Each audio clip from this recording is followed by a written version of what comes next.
Over the past 2 decades, we've seen 3 different Ultimate Ninja series emerge. For the 6th generation of consoles, we had the original Ultimate Ninja series, which spanned 5 games. Alongside, there was a spin-off for the PSP called Naruto Ultimate Ninja Heroes, which ran for 4 games including Impact. Then, through the 7th, 8th and now the 9th generations, we got the Ultimate Ninja Storm series. With these 3 series to explore, I wanted to do an experiment and see which of the mainline Ultimate Ninja series, excluding Ultimate Ninja Heroes, stands out as the best. To evaluate these series, I've created specific categories. We'll look at fun factor, character rosters, story representation, battle mechanics, side content, popularity, and the last one, nostalgia. Which game holds the most nostalgic value for me personally? Keep in mind that nostalgia is unique to each of us, so this comparison is based on my own experiences. I'd love to hear your ratings and see which series ranks on top for you. Let me know in the comments below. Also, I'll only be covering the mainline Storm games and not counting any filler games. But alright, let's dive in.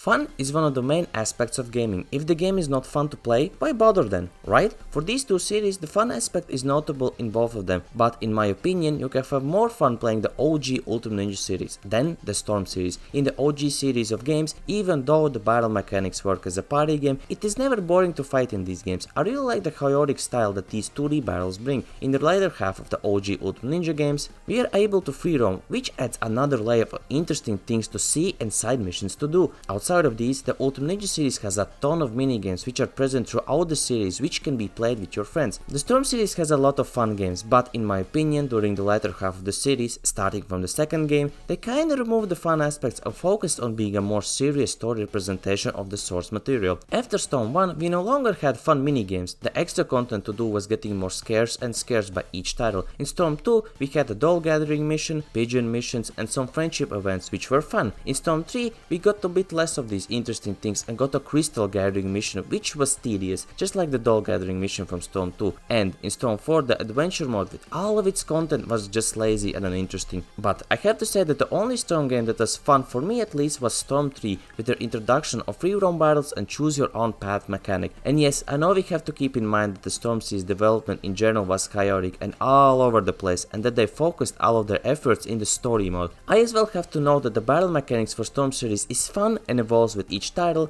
Over time it gets stale, well, at least for me. One example is when I tried to fight 30 survivor battles in a row. After the 10th match it became boring to me. So for these reasons I would say that the OG Ultimate Ninja games have more fun value than the Storm series.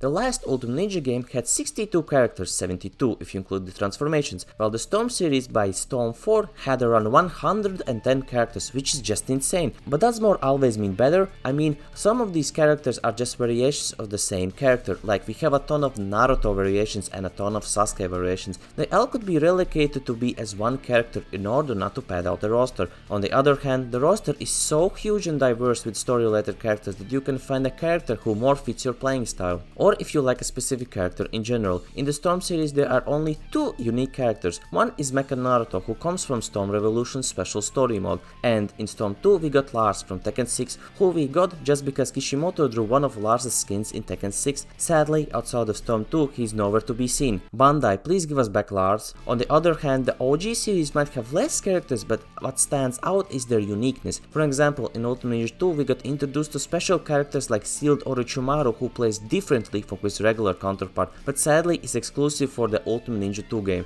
Then we got some special story variations like Anbu Kakashi with a unique moveset and Byakugan Hinata. The developers didn't need to add them, but they still did. As well, in the Japanese release of the same game, they added Doto Kazahana from this Naruto movie. Sadly, this practice of adding film-related characters is not present in the Storm games. I'm looking at you, Toneri. The unique characters continue down the OG series with the Konohamaru squad, where we fight as Konohamaru, Udon and Muegi all together. Heck, we even got a doll-less Lady Chiyo where she fights using only taijutsu. In my opinion, having more characters is a good thing, but I for example like unique characters more, like Sealed Orochimaru, Doto and Konohamaru squad. Sadly, this uniqueness to characters is really lacking in the Storm series, so I will have to give this point to the OG Ultimate Ninja series.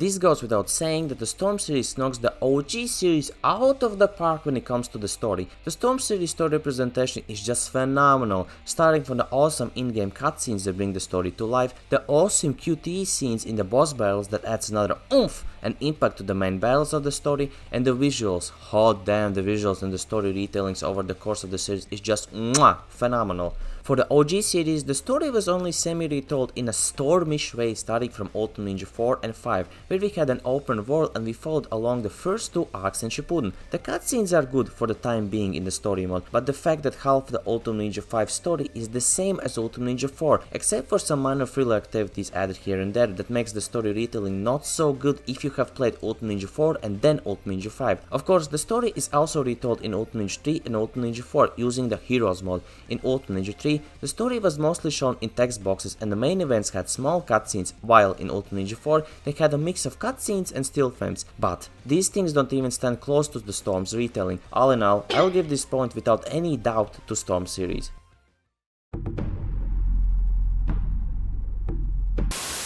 The battle mechanics in both games are very different. One is a 2D brawler, which has the feel of a party game, and the other one is an arena fighter in a 3D environment. Regarding like the complexity of the battle mechanics, I would say that both are ultra easy to learn, but I think that in terms of complexity of like having extra battle mechanics like chakra cancels, sub gouge, supports, combo extenders and so on, makes the Storm series battle mechanics stand out more than the OG Ultimate Ninja series. The first Storm game's battle mechanics were okay, but they improved over time, and by Storm 4 had created a solid battle mechanics system, which is easy to learn but a bit difficult to master. So that's why I would say that the Storm series takes the cake again.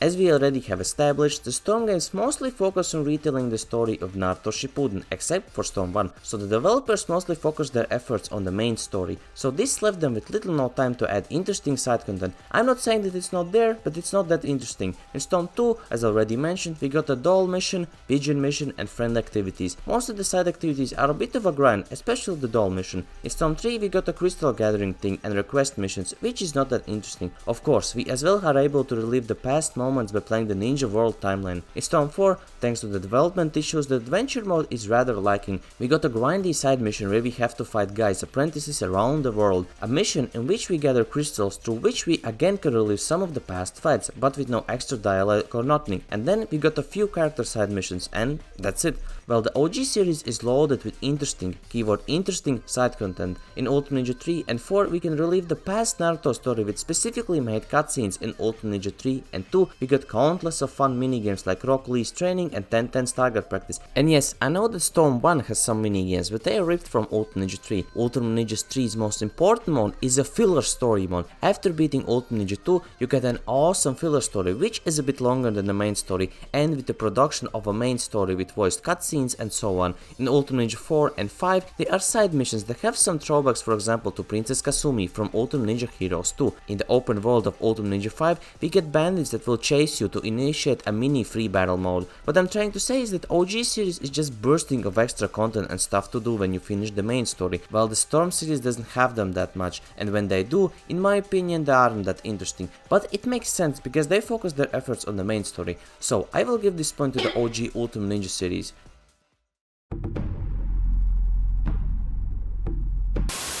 Okay, I am not gonna sugarcoat, this point goes straight to the Storm series. The people who experienced the OG Ultimate Ninja series first before the Storm series are unks like me, and the younglings of today mostly know only the Storm series, so this point goes to the Storm series.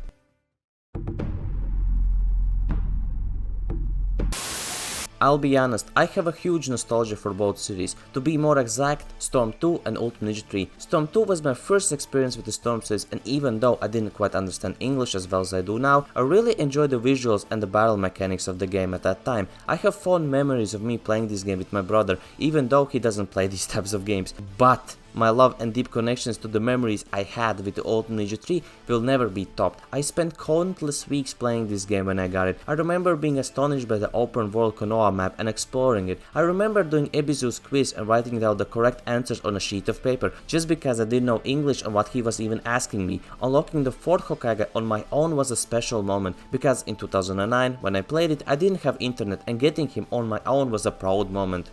Yes guys, I'm an Ultimate Ninja 3 glazer, so the point goes to the Ultimate Ninja series. Based on my experiences, the Ultimate Ninja series wins 4-3. This doesn't mean the Storm series is bad or that the Ultimate Ninja series is inherently better, it just reflects which series I personally enjoyed more. Each series and games has its own unique charm, introducing new features and providing something special. I'd love to see your thoughts and ratings in the comments below. But yeah guys, thank you so much for watching this video and I wish you all a nice day/evening. Bye guys.